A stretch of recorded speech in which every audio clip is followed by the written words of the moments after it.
want to thank everybody for joining us. We're trying something new this month to where in the past some people have been confused as to having to go into the computer and dial in at the same time. So this month we're actually going to try to present this via your computer speaker so you don't necessarily have to dial in. So throughout the presentation, if you have questions or if you want more clarification from Ken, there should be in your right-hand side of this presentation should be a little Q&A text box to where you can type in your question.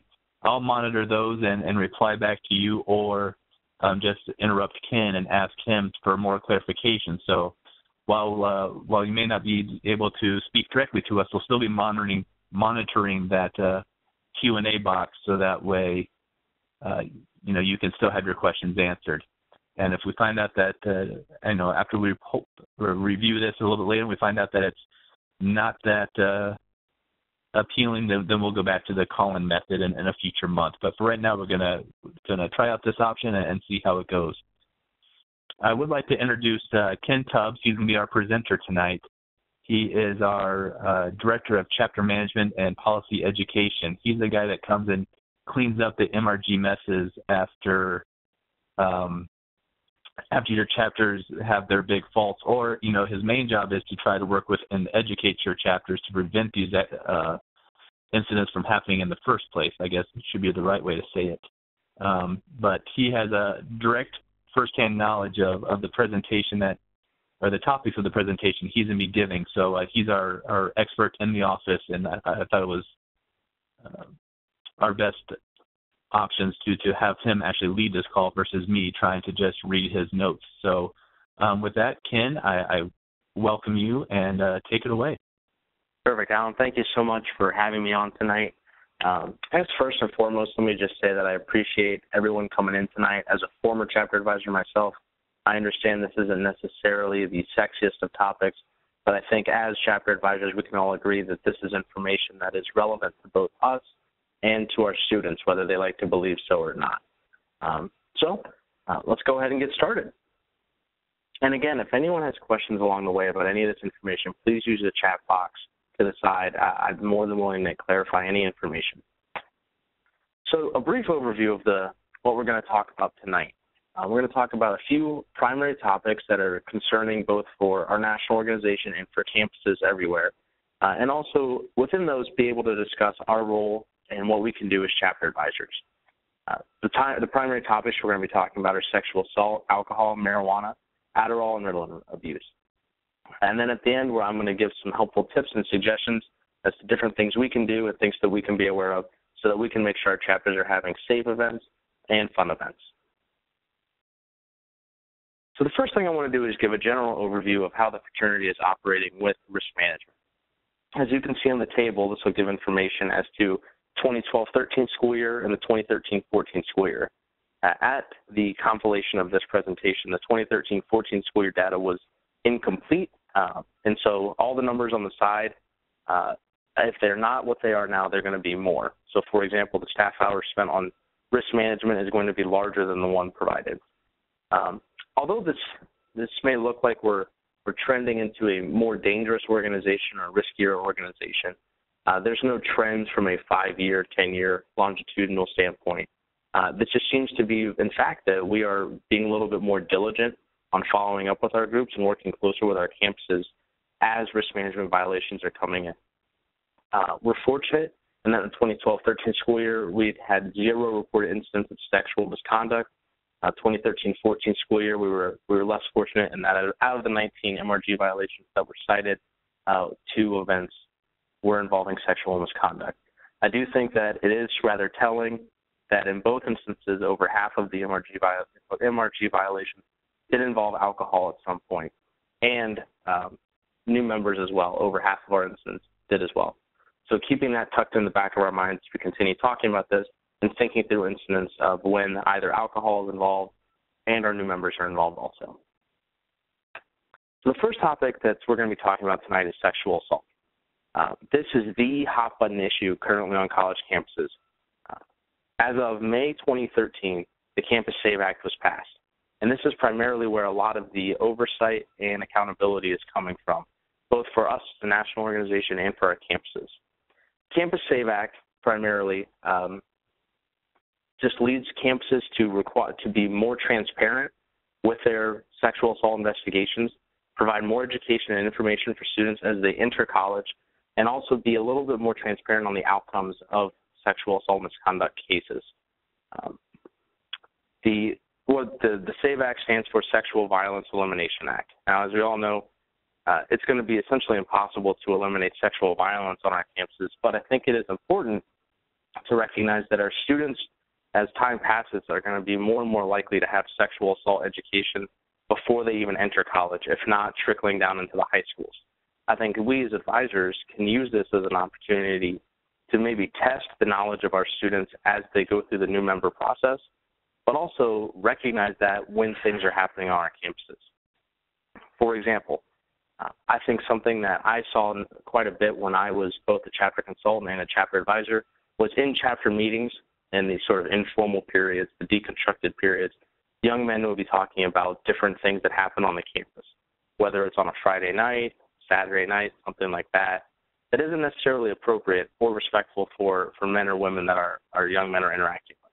So being able to understand that our chapters are going to be full of men who are going to have education when it comes to sexual assault prevention and bystander intervention, it's going to be very important for us as advisors to reinforce that bystander behavior is really something we can't allow within our chapters. We need to empower our young men to, if they see incidents, whether it's within their chapter or on their campus, not associated with fraternity, to be able to step up to the plate and confront this issue head on. That's also where the It's On Us campaign really comes from. For those of you that haven't seen it either in the commercials or in these sort of print, the It's On Us campaign is a campaign started by President Obama this last year to really empower men to have a voice when it comes to sexual misconduct and to be the ones who are going to sort of carry the flag into bystander behavior. Currently, there hasn't been too much in regards to movement on the It's On Us campaign, except for celebrity endorsements and media and pieces like that. But I wouldn't be surprised if in the next 6 months, campuses start making their own campaigns that mirror this. This, I believe, would be a great opportunity for us as a fraternity to empower our chapters to get involved in this topic, to be present when these conversations are taking place, and most importantly, to just be involved on campuses and be present at those events when they're happening. The more we know, the more we can do. And so being sure that our chapters are aware of events happening on campus will make our impact when it comes to sexual assault prevention that much higher. A couple of things that are coming out to the light that are holding us back at sorts, and something that I'm sure is having some of our campuses on a little bit of a concern is within the last month there was recently an incident at California Berkeley. We no longer have a chapter at Cal Berkeley, but I do think that this is relevant to forecasting what could potentially happen with fraternities on college campuses. To give you all some background, Cal Berkeley is one of the campuses that is notoriously being investigated for Title IX violations. Additionally, about a month ago, there were 3 sexual assaults reported on campus on the same night, and the 3 assailants were all men of the same fraternity. And so I think this is interesting because it certainly does not help our cause as fraternity men, seeing that social media anymore and local media picking it up and pitching a story that this fraternity was throwing this wild party and 3 young women were sexually assaulted. This is certainly going to pick up along our campuses, and we're also going to be probably expected to do more on our college campuses. I think the most important thing we can do as advisors is encourage our men to be constantly thinking about their events, be thinking about the programming they're doing, and getting out in front of any of this before it could possibly happen. So whenever you hear in a chapter meeting, say, for example, chapter's thinking about planning a social event, and the theme has something to do that with either putting women in a position of obedience or having some sort of specific dress code that would ask people to be scantily clad, we need to be brave enough to either work with the chapter leadership or to address it in front of the chapter as a whole. So in terms of sexual assault, this is the one topic that's going to be continuously revisited both within the fraternity division conference, but also on our local campuses, our men are going to hear more about this. The next thing I want to talk about that I'm sure everyone as a chapter advisor is concerned about is alcohol and alcohol abuse. Provided that everyone in the room has had an undergraduate experience, I'm sure we can all think of reasons why alcohol abuse is dangerous for our young men. But I want to bring to light a couple recent incidents that are pertinent for us as advisors and us working with young men here. If anyone is not aware, Delta Tau Delta recently withdrew the charter of our chapter at the University of South Carolina. The chapter was found in violation of recruitment standards on campus for using alcohol during recruitment. This is the second time in 2 years that the chapter has been found responsible for this, and the university ultimately decided that no longer could this chapter exist if they're going to be knowingly breaking the rules. We also had a recent incident, even within us building this presentation, of another chapter of ours being issued a cease and desist letter for similar reasons, providing alcohol to minors during events while they were on probation for an alcohol incident previously. So again, understanding what the current capacity of our chapters are and the current status with the university, it makes it very difficult for us to expect our chapters to do well when they're not acknowledging the rules or the policies on campus. And the University of South Carolina is a sad incident, a sad story of what happens to a chapter when they knowingly violate the rules. And just to remind everyone, about 4 years ago, the University of South Carolina was a Hugh Shields Award-winning chapter. And so being able to recognize these issues as they're coming along is going to be very important. A story that got some more national attention was what recently happened at Clemson. Clemson University decided to suspend all fraternities during their new member period and require that all chapters initiate men within 48 hours because of the rampant alcohol and hazing that was happening within the fraternity system. Regardless of whether the chapters were found responsible or not responsible for any incidents at all chapters had to initiate within 48 hours. This is not the first time a campus has done this, and in fact, this seems to be a trend that is happening on campuses now. When campuses are unable to steer the culture of the community into a proper direction, this seems to be the default answer, particularly for our larger state institutions. So this is something that we need to be cognizant of, that our campuses are going to eventually, my fear is that our campuses are going to eventually use this as the trump card of sorts for whenever there are incidents.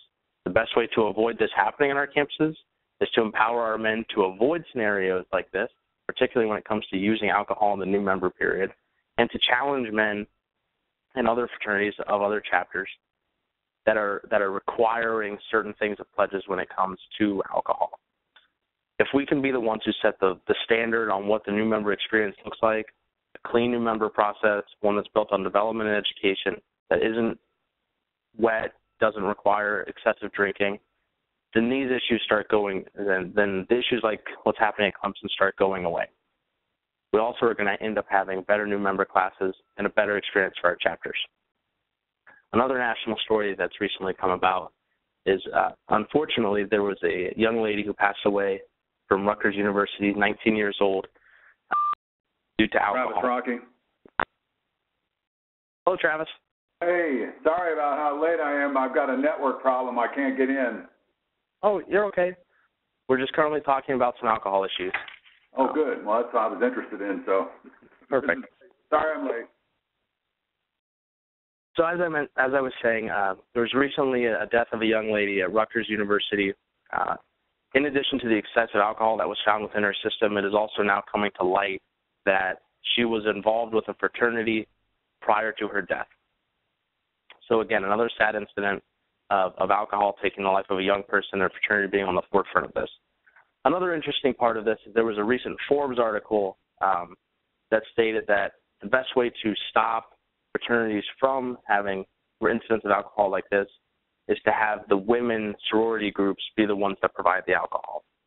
The only reason I bring this up to this forum is that I think this is a very interesting conversation piece, particularly considering that shortly after the article was published, the writer was fired. But I also think that it's very interesting in recognizing that the social demands between the men's groups and the women's groups are are so very different that they go even beyond our campuses. And so being able to recognize that also allows us to be able to have these conversations with our chapters and with our young men about alcohol and really how they provide alcohol to guests during events, prior to events, after events. Speaking of providing alcohol prior to events, this is another trend that's not new for us at all, but I think is still very pertinent for us to be able to discuss with our chapters. More and more chapters and young people, not just fraternity or sorority students, are finding ways to circumvent policies on their campuses. This is either with pre-gaming, post-gaming, or sneaking in alcohol.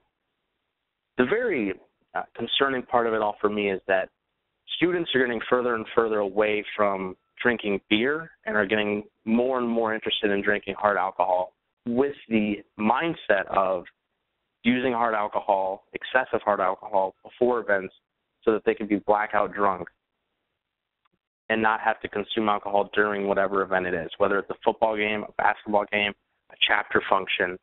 The majority of our MRG and policies really address what happens during the events, but I feel like we as advisors also need to recognize that our young men are likely having organized activities that focus on pre-gaming, particularly with dates or sorority women.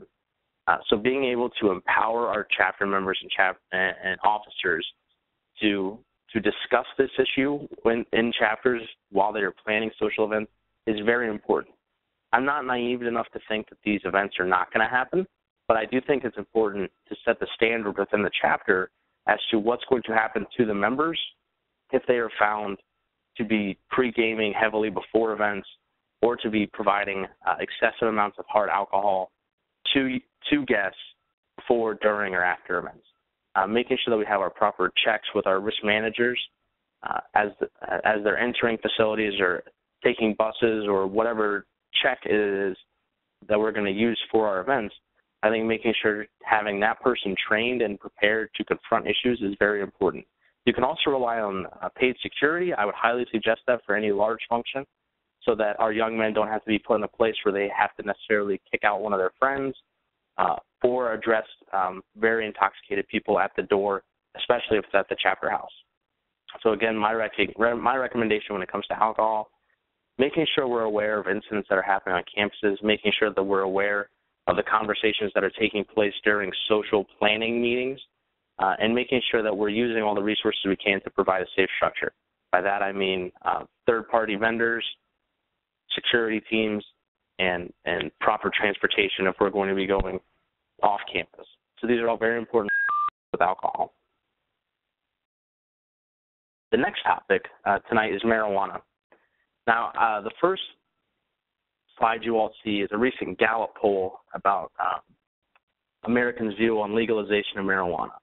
This is one of the first times since this poll was started that the majority of Americans polled believe that marijuana should be a legal substance. I bring this up to you just to show everyone the trending skew not only of our students but also of the larger population. And so as state government continues to adapt to local mindsets, marijuana is going to continue to be on the forefront of conversations within our chapters. Within that data, to the right here, you'll be able to see age brackets of 2% of people polled what they actually believe. Now, the interesting thing here is that it's not just our young people who are believing that marijuana should be a legalized substance. In fact, nearly all of their population segments tend to believe that. It was also interesting while doing the data and the research, the amount of students that have used marijuana prior to entering college continues to rise. The stance of the fraternity when it comes to marijuana is that it's still a federally controlled substance, and within that, any federally controlled substance is not allowed per the MRG. And so I think it is very important for us as advisors to recognize that that is the stance of the fraternity and to be able to push back on students when they try to rationalize using marijuana. I was recently at a chapter who was having some issues, and one of the primary issues was the use of marijuana. The chapter is in a state where marijuana is legal, recreational marijuana is allowed, and it was interesting hearing how the chapter tried to rationalize it for different reasons, whether it's fun or whether it's how they blow off steam, what have you. Regardless of any of the opinions of the young men, the stance of fraternity continues to be a federally controlled substance. It also, for me, is more of an issue of if men are using marijuana, odds are they're not using it responsibly. They're not going to a specific vendor to obtain it. They're still going to their local friend that they know who may be growing it out of his basement, something like that. And our young men are still using it, smoking marijuana in the houses, for those of you that have chapter house facility. Again, major fire concern. So in addition to discussing just marijuana as it is, we also need to be able to address the larger scope of marijuana and its overall safety. I think as we continue to see chapters and government adjust to marijuana usage, we're going to have to be able to have much more direct conversations with our students and being able to prepare ourselves for the reality that the majority of our students, as they start entering college, most of them are going to believe that marijuana should be legal. That should also dictate their opinions on their usage.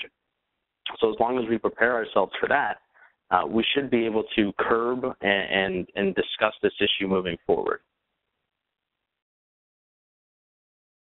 Our final topic tonight in terms of trends is something that campuses and the majority of national organizations aren't necessarily concerned about because it's not as major as sexual assault or alcohol or even marijuana. But it is my opinion that one of the most prevalent concerns on college campuses is the abuse of Adderall and Ritalin. For those of you who are unaware of what Adderall and Ritalin is, it is a stimulant that is used primarily for students who have ADD, ADHD, and it's used in association with social experiences. So the typical sensation they would get is feeling very alert, alive, excitable. They'd be focused. They'd be highly focused. Tend to have difficulty sleeping. Medically speaking, Adderall and Ritalin causes the heart to open, the heart to beat faster, and all the blood vessels to open wider. And so a simple way to think about this is a very low-level ecstasy. It would have far less of an impact on our students, but in terms of what it does to the body, somewhat similar there. One of the concerns that I have, at least, with Adderall and Ritalin is that there's not enough research showing the harm in it. Some of the data points from one of the most comprehensive research studies on Adderall and Ritalin abuse I've posted here. Some of the data that I thought was very interesting in this is that 85% of young people polled at a Southeastern research institution reported that it was very easy to find this drug without a prescription. With that in mind, thinking about that from a research data standpoint, we can imagine 85% of our chapters being able to obtain Adderall and Ritalin on our campuses. That's a very concerning fact, considering that a small minority of our chapters are actually going to have this prescription. And also, as far as the fraternity stand, this would again be a controlled substance, and it would be not only illegal within local state government, but also be in violation of the MRG. Within this study, one of the more interesting pieces that came out was they were able to segment fraternity men, sorority women, and non-Greek students. I think the most astounding part of this all was that 48% of Greek students within this survey were found to be using Adderall and Ritalin without a prescription versus 23% of unaffiliated students. To me, that's astounding that our students, Greek students, are more likely to be using this. And in terms of the research and the data, astoundingly so. More importantly, the group that was identified as being the ones who were most likely and most prone to using and abusing Adderall and Ritalin are white fraternity men, which comprise the majority of our chapters. Although we're going to continue to be discussing marijuana, sexual assault, and alcohol within the fraternity, I think it is important for us to recognize that Adderall and Ritalin abuse is very much of the hush-hush thing that our chapters are doing, our young men are doing, that also could pose serious health concerns. This is also something that typically campuses are not going to be talking about, but I think it's very important for us to recognize within our chapters, particularly as men continue to do all-nighters and be concerned about their academics obsessively so. So that is where some of the data is pointing towards with Adderall and Ritalin. So although all these topics are certainly overwhelming, and I just provided a brief overview of some of the things that are happening out there, I think it's important for us to think through as advisors what our role is, both for the chapter and for the future of the chapter. So here are some points that I would recommend that all chapter advisors do in order to better assist the chapter grow with risk management trends. The first thing is to demystify topics and to gather information. So being able to sort out what is fact and what is fiction, and being able to use resources accordingly. I would recommend going to any of the government websites on the Campus Save Act, the It's On Us campaign, any local campus policies in regard to alcohol education programs or sexual assault education programs that they're doing. Also being aware if your campus does have drug rehabilitation programs for our chapter members, so that way we can discuss this with chapter members if this seems to be an issue. The other piece to it is I think it's very important to be open to members who address that they have a problem. Obviously, there's no place for any of this within the fraternity, but we do need to recognize that some of our members are carrying these issues with them prior to joining, and that's not easily fixed. So being able to have these conversations with our members, being able to be open and concerned and, again, provide resources and give direction to campus. I believe the worst thing we can do as advisors is to pretend to be counselors when, in fact, the majority of us aren't. So I would rely on the campuses to be able to facilitate that, considering that the majority of our college campuses do have paid professional counseling resources on campus.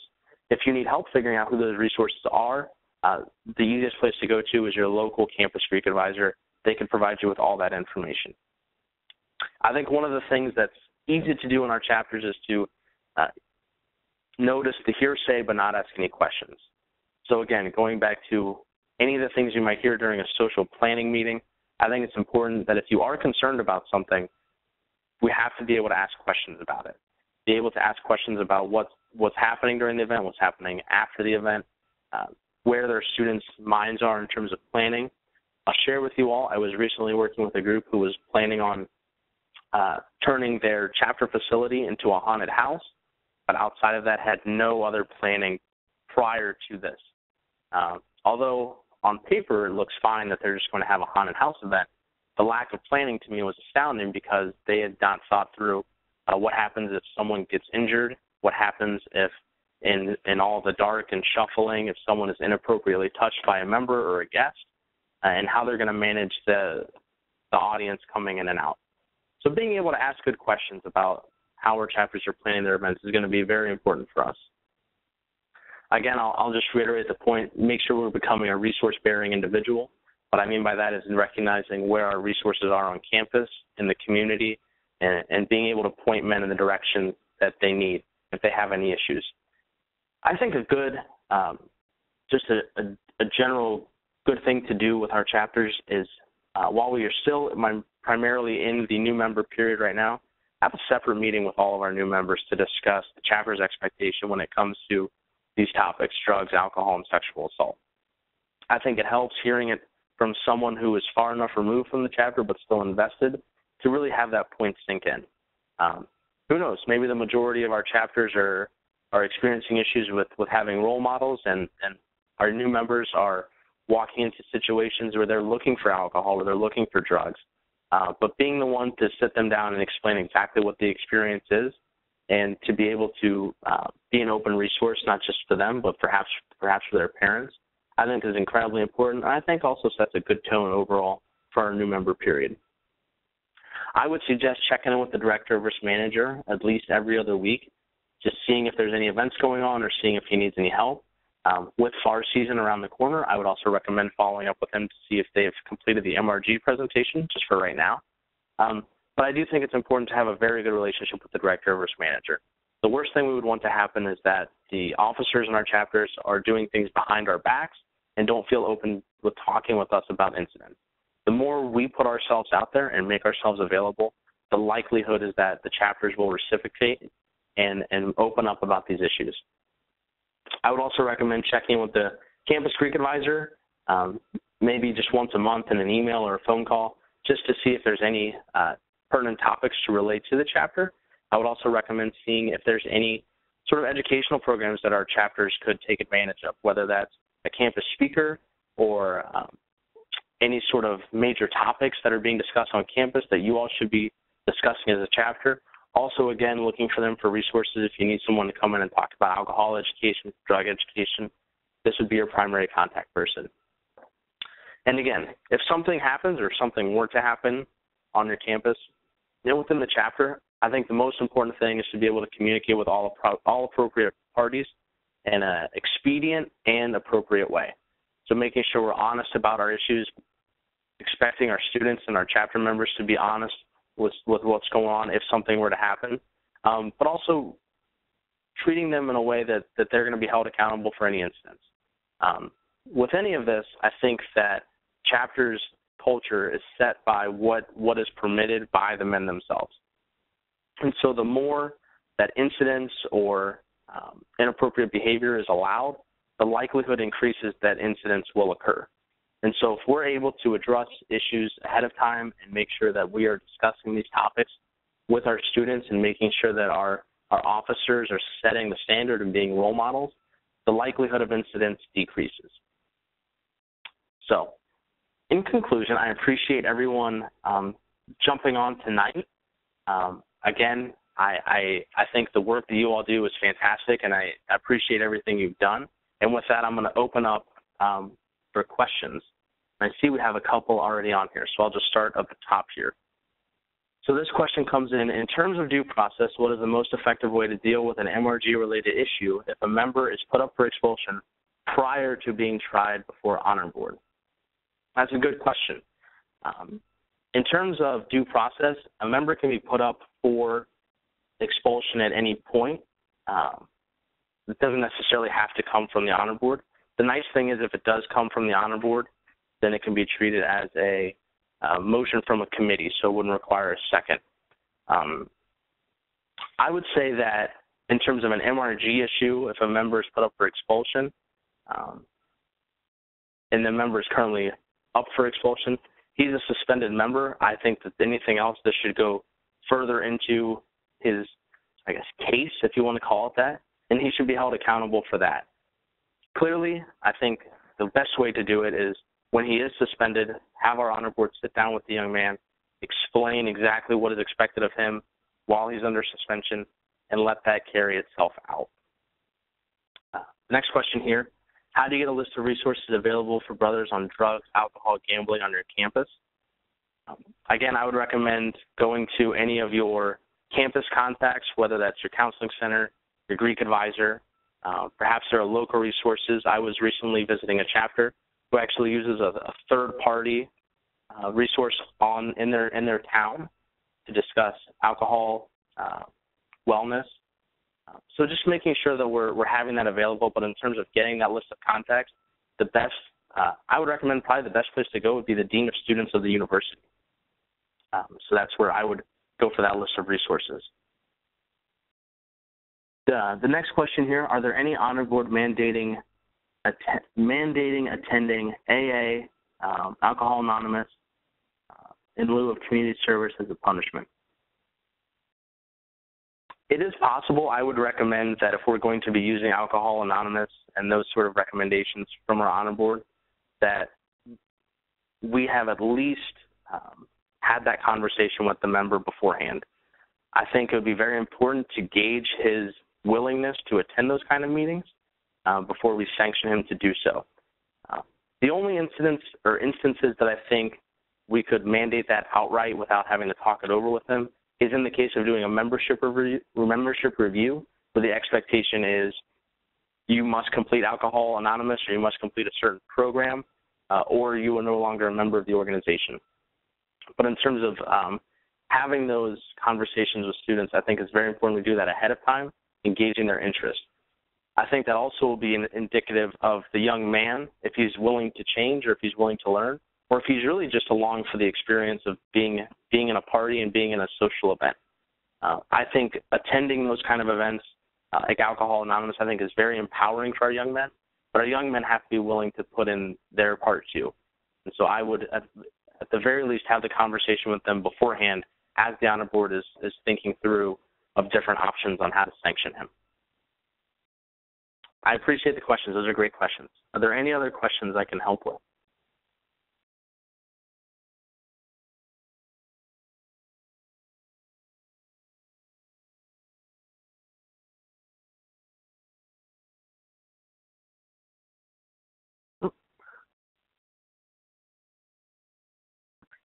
We have another question here. And this question is concerning individual actions of the members versus an organized event of the chapter. How do we officially react or act differently in accordance with a member who acts on his own accord in violation of the University Student Code of Conduct and the MRG? I think in terms of the individual incident of violation of the MRG and the Student Code of Conduct, then that student should be sent to honor board accordingly. I think if the chapter is planning an event where they're knowingly and openly violating the campus policy, probably the first phone call I would make would be to the local campus director to discuss, be very honest about what's happening, and also see what the campus can provide in terms of educational resources or sanctioning there. But in terms of the individual violating the MRG and or the Student Code of Conduct, I think that particularly with the MRG, we should act in a way so that he is sent to honor board and held accountable towards the expectation of the chapter. The easiest way to do this and to make this effective is to set the expectation of what the chapter wants out of a member ahead of time. I think it's very much of when dealing with any of these issues, it's like dealing with children, very small children. And so a child doesn't know to not touch the stove when it's hot until, of course, that child touches the stove and burns himself. Or we tell the child ahead of time, don't touch that because then you will burn yourself. If we were having these conversations about alcohol use and abuse, marijuana, sexual assault ahead of time, then it makes holding these students accountable down the line much easier. I would also recommend keeping a signed copy of everyone's code of conduct on hand, so then that way if something were to happen, we can present that as well, and very much stick it to them saying, you signed this, when you signed this, you agree that you understood this, why then did you act the way you did? Ultimately, the goal is that our students recognize that they are in control of their actions and that they are responsible for everything that they do. Another question we have here is when and under what circumstances do you suggest parents be involved? Typically, if parents are going to be involved, that's going to be at a much higher issue with the organization. So, for example, when we shut down the University of South Carolina recently, we had parents involved to discuss what exactly was happening with the chapter and what was happening with the young men, their living situation, all of those elements. The only other time that I would get a parent involved is if personal health of the student is in question. I think primarily if a young man is going to go out of his way to violate the MRG, then he should be the one who is put on notice for that and held accountable to that. One of the things that I would like to see all national organizations and all campuses eventually do is avoid doing the method of, if you don't do this, I'm going to have to tell your parents. I believe that young men will not start acting like adults until we start treating them like adults, and I think it's very important that we make that stance now with our chapter members and with our young men. But if something were to happen where a young man was harmed greatly in an incident, it's likely that we are going to have to contact the parents. It's also likely that the university is going to contact the parents. So just recognizing that the information may not be coming from us. These are great. I appreciate all the questions coming in. So another question here. How do most chapters remove an exec officer from his position? Say the president and VP wants a guy gone. Honor Board supports it, but chapter votes aren't high enough. Transition time between old and new regime, trying to get the chapter on the right track. Yes, this is a very difficult situation and one that the majority of our chapters find themselves in. You do have an option here. I would recommend, if there's not enough votes to have a member expelled, which is 2/3 of the chapter or 2/3 of the quorum, whichever is present, I would also then recommend understanding different options within suspension. Suspension is merely a majority, half plus one, in order to achieve that. The other nice thing about a suspension is you can set it for however long of a time is necessary, as long as that's included within the motion.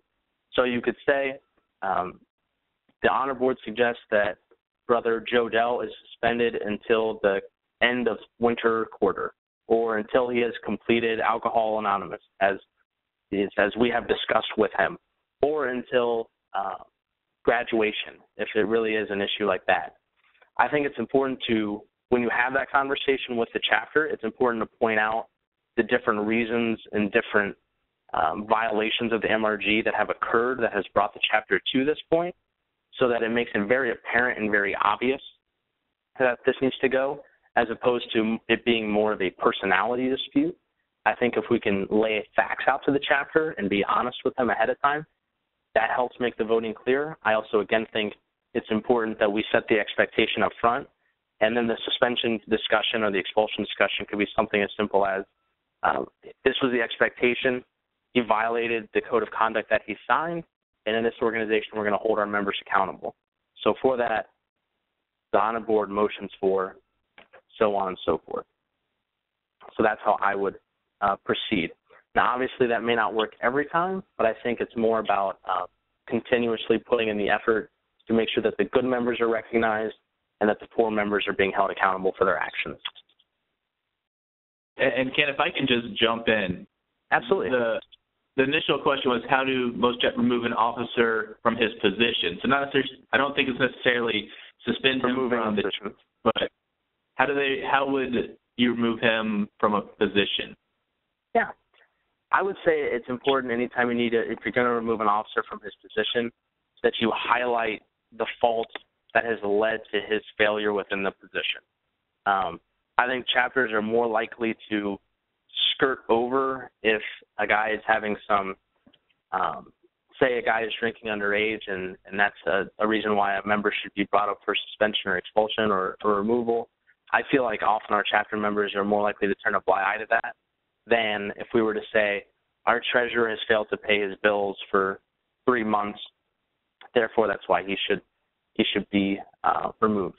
I would recommend, I know some chapters have different standards on how this is done, so I'd recommend reviewing the chapter bylaws on that, in terms of if it goes through Honor Board first, if it's a vote of no confidence, if it requires any sort of major proceedings. Typically a campus chapter will have that. You can also look into our Constitution and bylaws for the full explanation and standards of what we have there.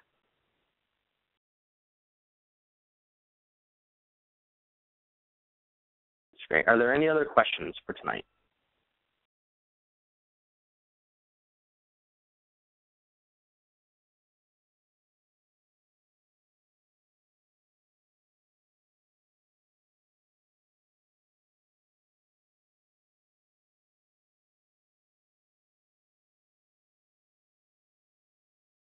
I'm not seeing any more questions, but if you do have, feel free to keep typing. But I do want to just point out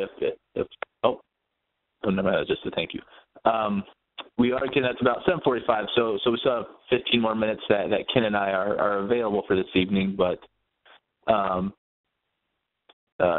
hopefully that slide just advanced. I'm not in control, but on the screen should be Ken's information so that you can follow up with him after this phone call.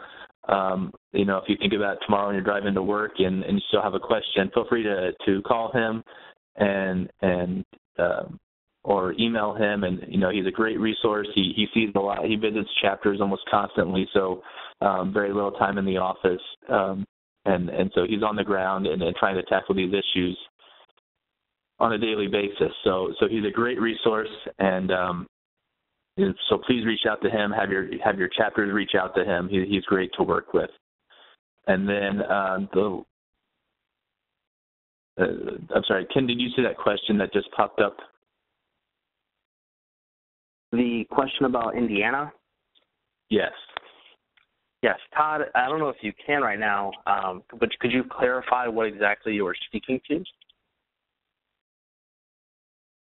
Obviously, this may take a minute with the typing. Sure.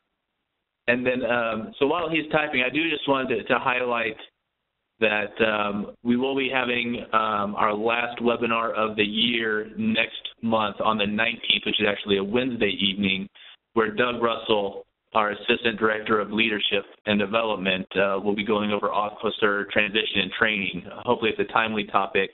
A lot of chapters will be doing their elections just prior to Christmas break, with a transition over Christmas break, and then starting off the new year with a new core of officers. So this will hopefully help you as an advisor start to plan on officer transitions and trainings. And Doug's a great resource for that.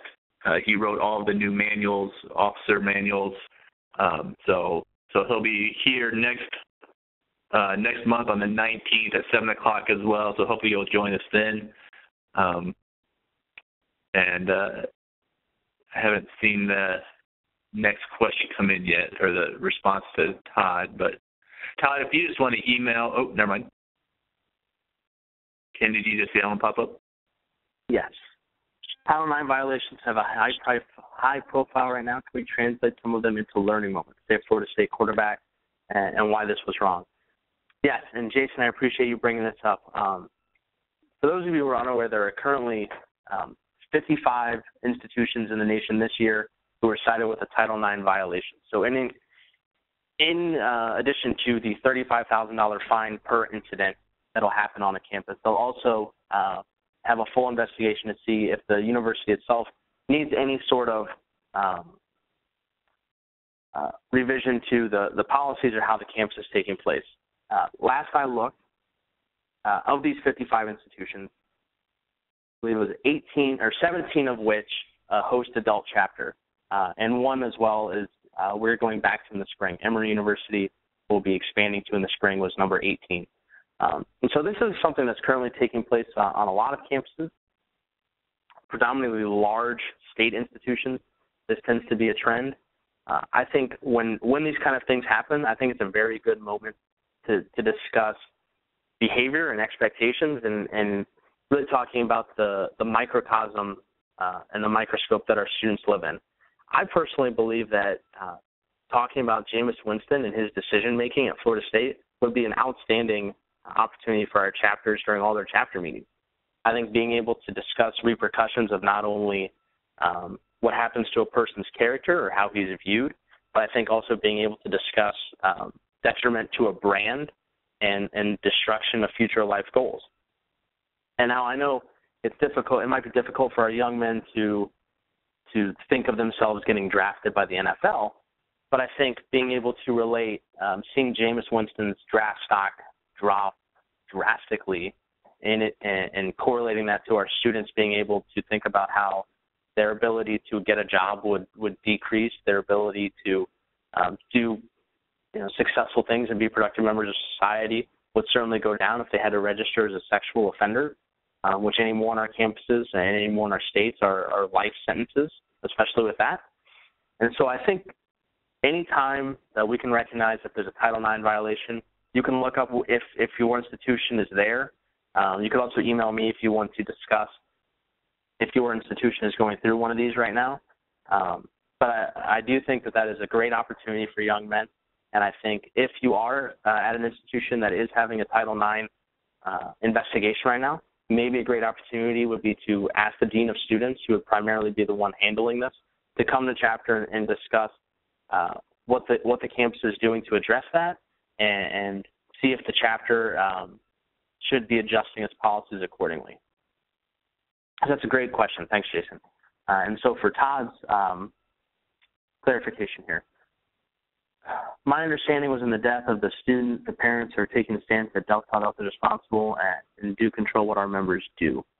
This has never been supported before legally, and this would be a precedent. So I believe what Todd is speaking to is the unfortunate death at Wabash University a few years ago within the fraternity that we're still working with in a legal standpoint. The stance of the fraternity often is that our chapters generally operate as franchises. So because we do not have full control over every single thing that our chapters are planning, they don't go through the national office to plan those events and seek approval. Ultimately, if something were to happen, the individuals who would be responsible for planning it would be the ones who would be held accountable by either the school or by the local government. Some of the things that are included that could be used for chapters or used against chapters in incidents is if they were having a social event and they had an invitation or a guest list, any member who would be on that guest list would be found responsible or guilty. Sometimes our chapters prefer the method of passing the hat to raise funds for alcohol purchases. And at any point, if a young man goes to a liquor retailer and spends $3,000 on alcohol, there's going to be some questions raised by attorneys. So perhaps what could happen there is they go into the minutes and look into who was at chapter meeting, pointing them at who was the one providing the funds. And so understanding that when our men are participating in things, and I really want to highlight that idea of participation and being active and having active roles when incidents are happening and when social events are taking place, they, even though they may not be officers, are taking risk and liability upon themselves. The other important thing to note here is that insurance, particularly the MAP plan, Member Accident Protection Plan, our general insurance, if something were to happen to a member, does not cover a member if they are breaking the law. And so thinking that if someone were to go to the hospital for an incident and say the member was underage drinking, was up on the roof, fell, and broke his arm, the insurance would not be able to cover him or his health bills because he was in violation of the law for drinking underage. And Ken, I will add that I do believe recently that the judge sided with us and the national fraternity was released from the lawsuit. I know that I believe the school and maybe some members of the chapter are still in a lawsuit with the family, but I do believe that the judge has released the national fraternity from the lawsuit as being responsible for the actions of members inside their own shelters. Correct. That is correct.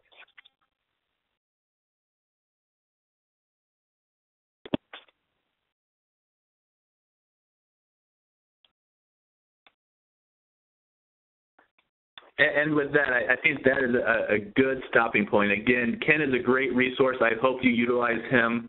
I hope your chapters utilize him. He's always doing research and reading research and trying to stay up on what's going to be coming next and how we can get information out to chapters to give them resources and to support them. So hopefully you utilize them. I hope you do. I know we do in the office quite frequently, but it's about 5 till 8. I think we've kept you long enough. I do appreciate everybody joining us this evening. Thank you for taking an interest in improving your knowledge as advisors and trying to stay current with what may be happening within your chapter or chapters on your campus. I think staying current is one of the things that chapter advisors need more assistance in doing, and that's what we're trying to do. So thank you for taking an hour this evening and being with us. And we will see you next November. And we'll see you in November for officer transition and trainings. So again, if you have any questions, email Ken or myself, and we are glad to help. But at that, we'll conclude this webinar, and have a good night. Thanks, everyone.